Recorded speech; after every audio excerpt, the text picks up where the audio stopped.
तो भाटिया आंटी ने 2002-2003 में सबसे पहले गुरुजी का स्वरूप हमें दिया था और उनके बारे में बताया था। तो तब हमें यकीन नहीं होता था। हम यही जैसे यूजुअली हम कह देते हैं कि कौन गुरु, क्या गुरु, करीबी लोग होते हैं कई, तो क्या किसको मान रहे हैं ये, क्यों हम जाएं इनके पास, हमें नहीं विश्वास होता था। तो बिल्कुल गुरुजी को पता कब कैसे किसको कनेक्ट करना है। और वैसे भी इस जन्म से नहीं, हम तो कई जन्मों से उनके साथ जुड़े हुए हैं। कोई किसी रूप में भगवान को मानते हैं, कोई किसी रूप में। तो मैं गणेश जी को मानती थी और मैं नहीं मानती थी कि मैं गणेश जी के अलावा और किसी को एक्सेप्ट भी कर सकूंगी। चाहे शिव जी उनके फादर हैं हिंदू धर्म के हिसाब से, बट फिर भी मुझे लगता था गणेश जी ही भगवान है और कोई भगवान नहीं है। पर गुरुजी ने, जैसे आंटी ने कहा, हमारे सारे डाउट क्लियर करने हैं, हमारे मन में कुछ नहीं रखते हैं, वो सारे प्रैक्टिकल करके दिखाते हैं। मेरे साथ भी कुछ ऐसा ही हुआ। जब मैं गुरुजी से कनेक्ट हो गई तो मुझे उन्होंने ये भी बताया कि मैं ही गणेश जी हूँ। वो एक अलग सत्संग है, वो मैं बाद में बताऊंगी। फिलहाल मैं ये बता दूं कि 2002-2003 में भाटिया आंटी जब शायद गुरुजी के साथ कनेक्ट हुई थी, मैं ईयर को लेकर गलत भी हो सकती हूँ, बट आई बिलीव यही टाइम था जब हमें ये स्वरूप जब आंटी ने दिया था कि आप अपने घर में इसे अपने मंदिर में इस स्वरूप को रख लेना। पर somehow इफ्स, बट्स, डाउट्स वो मन में चल रहे थे। हमने वो स्वरूप को अंदर अलमारी में रख दिया। हमने उसके बारे में फिर सोचा नहीं कि ये स्वरूप है। अब हमें नहीं पता था कि उस स्वरूप का करना क्या है। मंदिर में हमने रखा नहीं। फिर 2006 अक्टूबर में जब भाटिया आंटी की डॉटर भावना आंटी जब मैंगलोर में एमबीएस कर रही थी और भाटिया आंटी ने जाना था उनको गाड़ी देने के लिए दिल्ली से, तो जैसे उन्होंने गुरुजी से आज्ञा ली कि हम कुछ दिन आएंगे नहीं और हम मैंगलोर जा रहे हैं बेटी के पास। तो गुरुजी ने उनको कहा था कि तुम रुकते रुकते जाना। रुकते रुकते जाने का मतलब भाटिया आंटी को लगा कि शायद ये हमें, जैसे उनका जो भी प्लान रहा होगा राजस्थान वगैरह हॉल्ट करके कुछ टूरिस्ट प्लेसेस जाने का, तो उनको लगा कि गुरुजी तो सब जानते ही हैं, तो उनको पता होगा कि हमारा ये कुछ प्लान है। तो उन्होंने कह दिया ठीक है रुकते रुकते जाना। उनका बॉम्बे आने का कोई प्लान नहीं था और मैंगलोर जाना था उन्होंने।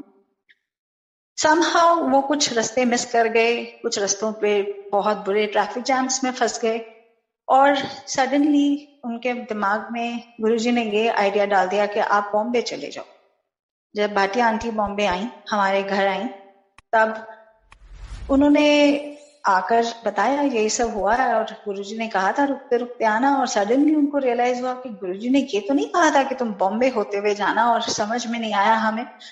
खैर, तब उन्होंने देखा कि हमने वो गुरुजी का स्वरूप अपने मंदिर में नहीं रखा हुआ।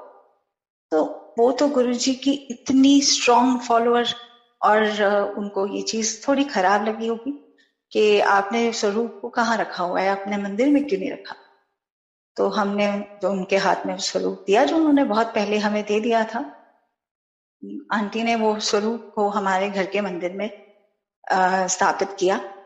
उसके बाद आंटी ने बहुत सारे सत्संग किए, इतने सारे सत्संग कि हमें टाइम का पता ही नहीं चला। रात के 4 बजे 5 बजे तक हम बैठकर गुरुजी के सत्संग सुन रहे थे आंटी से। तो वो सत्संग सुनते सुनते, सच मानिए, वहां कोई ऐसा सोर्स नहीं था कि कहीं कोई फ्रेग्रेंस आए। गुरुजी की फ्रेग्रेंस आती रही और आंटी यही कहती, नहीं देखो गुरुजी हैं, यहाँ पर हैं, आपको फेथ रखनी है, गुरुजी आपके घर हैं, सुन रहे हैं ये सारे सत्संग, आप एक बार चलो। आपकी जो भी प्रॉब्लम्स हैं, देखो हम इंसान हैं, हमें कोई शक्ति की, कोई सहारे की जरूरत होती है जब हम किसी बुरे वक्त को काट रहे होते हैं। और हमारे साथ भी कुछ ऐसा बुरा वक्त चल रहा था जिसके वजह से हम लॉस्ट थे, हमें नहीं पता था। तो वो कहते हैं डूबते को तिनके का सहारा। तो हमने सोचा चलो, अब वो इतना कह रही हैं, इतने सत्संग सुनाए हैं, तो हम भी हो आते हैं एक बार गुरुजी के पास, शायद हमारा काम बन जाए, शायद ये प्रॉब्लम्स ठीक हो जाएं। तो 2006 अक्टूबर में जब वो मैंगलोर चली गई, फिर वो दिल्ली चली गई, मैंने तब अपना BDS कंप्लीट किया हुआ था 2001 में। मेरे पर्सनल लाइफ में बहुत सारे इश्यूज चल रहे थे। 2006 में मैंने सोचा था कि मैं अब MDS के एंट्रेंस एग्जाम की पढ़ाई करूंगी, और उसके लिए मैं पढ़ भी रही थी। और नवंबर 12 को 2006 में मेरा एम्स का एग्जाम था। तो भाटी आंटी एक्चुअली मेरी मासी लगती हैं, तो मासी जी ने कहा कि मैं जब एम्स के लिए जाऊं तो मैं गुरुजी से मिल लूं, तो एम्स के एग्जाम से पहले।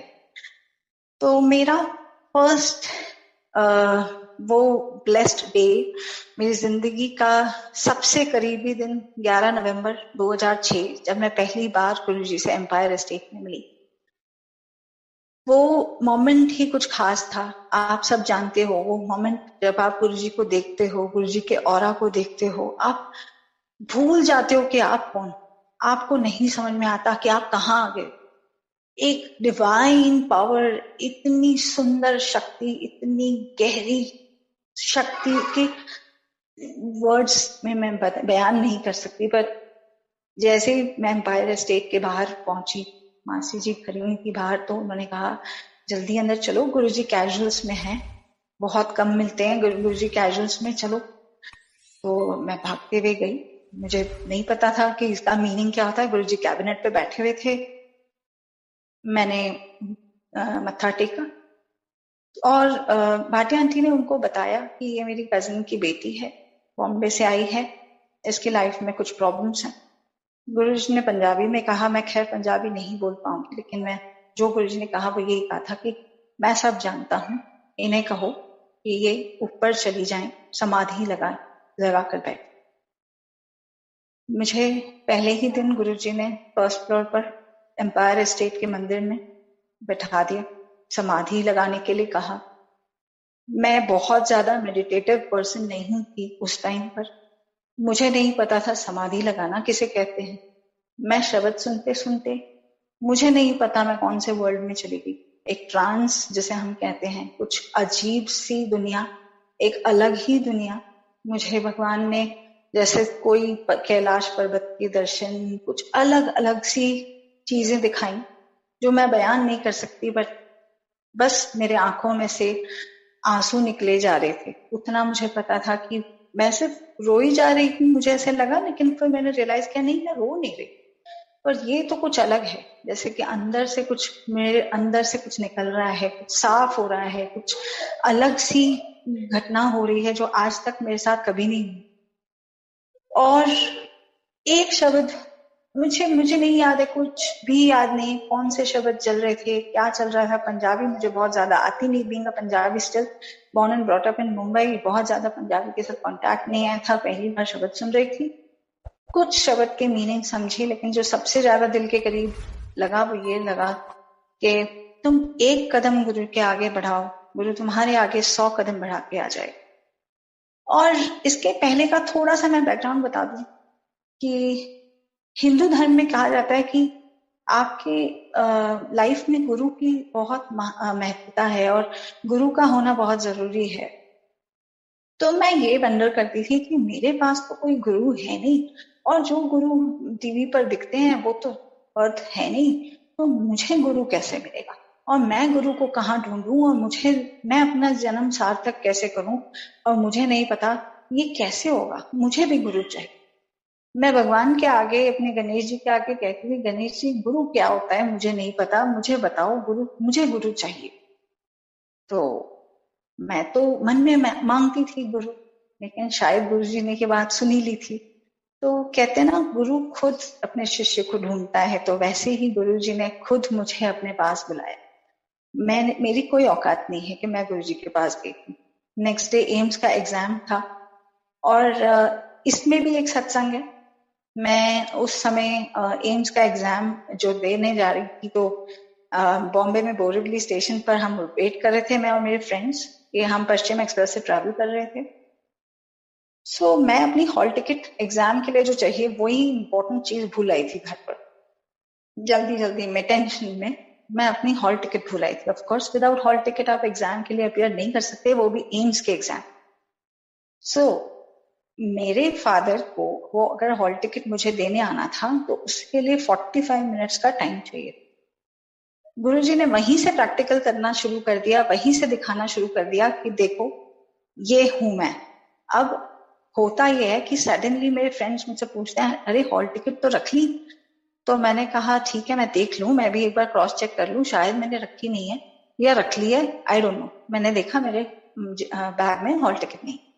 मैंने घर फोन किया, मैंने कहा पापा मैं तो हॉल टिकट भूल गई हूँ, आप प्लीज आ जाओ, ट्रेन को आने में सिर्फ by the railway scheduled time वो 12:10 पर बोरिवली स्टेशन टच करती है। और तब बजे हुए थे कुछ अबाउट 12 में शायद कुछ मिनट्स कम थे।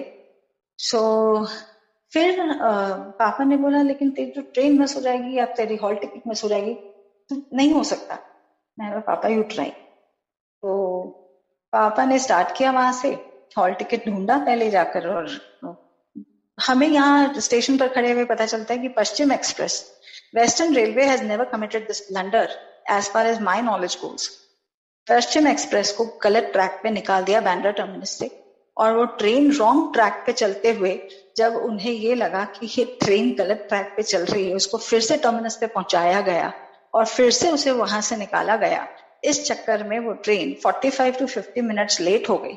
और ये ट्रेन जो कभी mostly unless and until monsoon हो बॉम्बे में कभी लेट नहीं चलती, ये ट्रेन को गुरुजी ने पहले ही लेट करा दिया ताकि मेरी हॉल टिकट मेरे पास पहुंचे। खैर बहुत अच्छे टाइम मार्जिन से मेरी हॉल टिकट मेरे पास पहुंची, और मैं जैसे मैंने कहा 11 नवंबर को जब गुरुजी के पास पहुंची, वो मैं जो समाधि में बैठी, जो मेरे एक्सपीरियंसेस हुए, विश्वास तो वहां से होने लग गया था कि हाँ गुरुजी तो हैं, कोई बड़ी शक्ति है।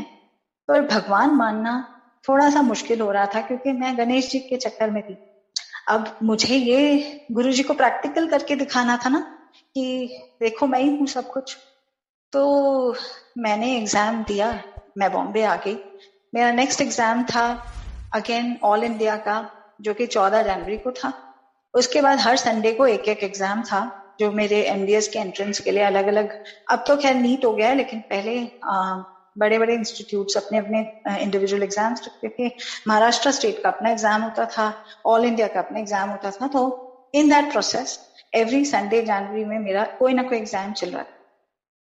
14 जनवरी का एग्जाम था और मैंने एग्जाम का पेपर लिखने से पहले मन ही मन समहाउ प्रे कर लिया कि अगर कुछ हो सकता है क्या, क्योंकि मेरे लिए ये डू और डाई सिचुएशन है। मेरी पर्सनल लाइफ वैसे ही खराब चल रही है, कम से कम प्रोफेशन तो मेरा आगे बढ़ा दो, मेरा कुछ तो कुछ हो जाए। क्योंकि मैं एज ए बीडीएस प्रैक्टिस जो कर रही थी, मैं सेटिस्फाइड नहीं थी। डेंटिस्ट मुझे कभी बनना नहीं था, मुझे हमेशा से सर्जन बनना था, और एमडीएस करके मैं सर्जन बनना चाह रही थी। तो अब होता ये कि ऑल इंडिया का एग्जाम देकर जब मैं बाहर निकलती हूँ, मैंने ये रियलाइज किया कि मेरे कुछ पेपर्स, कुछ क्वेश्चंस छूट गए हैं और मेरा तो पेपर बहुत अच्छा गया नहीं। पूरे रास्ते में घर पहुंचते पहुंचते रोते हुए कि मेरा तो कुछ नहीं हो सकता। और नेक्स्ट वीक मेरा महाराष्ट्र सीईटी था, तो वो भी खराब हो जाएगा इस चक्कर में। बहुत मुश्किल से संभालती गई अपने आप को और नेक्स्ट एग्जाम फिर से दिया। खैर इस सब के प्रोसेस में जब फरवरी में मेरा एक और एग्जाम होना था, तो 2 दिन पहले रिजल्ट डिक्लेयर हुआ महाराष्ट्र का। सो उसमें गुरुजी ने मेरा rank second in state, first ranker और मेरे मार्क्स सेम थे, लेकिन कुछ टाई ब्रेकर्स होते हैं जिसकी वजह से मैं सेकंड हो गई। तो एनीवेज मार्क्स वाइज मैं बराबर उसी फर्स्ट रैंकर के हिसाब से। और मैं जब ये बहुत डिटेल्स में मैं नहीं जा रही क्योंकि मुझे बहुत सारा बोलना है, तो मैं थोड़ा शॉर्ट में बोल रही हूँ। तो जब मुझे ये पता चला कि मैंने इतना बड़ा रैंक अचीव किया है, मैंने तो क्या गुरुजी ने दिया था। सो मैं पूरा अविश्वास में थी कि नहीं ये शायद गलत कुछ टाइप हुआ है या कुछ हुआ है, क्योंकि एक 6.5 years के एकेडमिक ब्रेक के बाद, जब मैंने 2001 में अपनी बीडीएस कंप्लीट की थी, उसके बाद 2007 में ये चीज मेरे साथ होना इम्पॉसिबल है, क्योंकि दुनिया मानेगी भी नहीं और मैं भी नहीं मानने को तैयार थी कि इतना होने के बाद आप इतने बड़े कॉम्पिटिटिव एग्जाम्स में जहां पर आपके पास 14-15 सीटें होती हैं, आप उसमें स्टेट टॉप कर रहे हो, इम्पॉसिबल। सो मेरा बूता नहीं था, भले मैंने हार्ड वर्क किया नहीं किया वो अलग बात।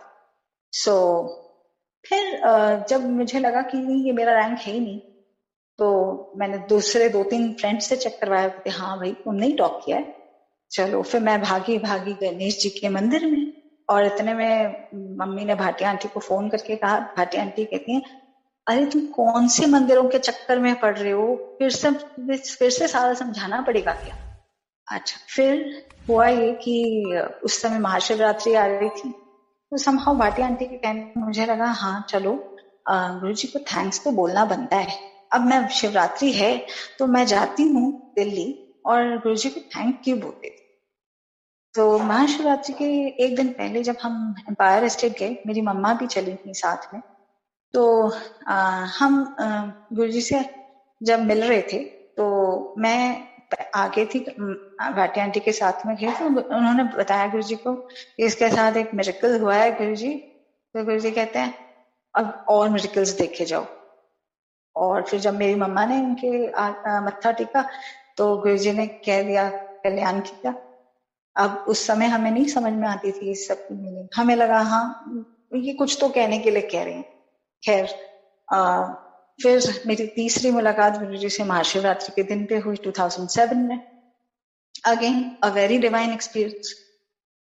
महाशिवरात्रि के बाद हम बॉम्बे के लिए निकले और फिर मुझे पता चला कि ऑल इंडिया का रिजल्ट आउट हुआ है, जिसमें मैं पूरे रास्ते रोते रोते आ रही थी और उम्मीद से कोई मतलब दूर दूर तक कोई चांस ही नहीं था मेरा क्रैक करने का। और मुझे ये पता चलता है कि मैं ऑल इंडिया में 17th हूँ रैंक वाइज।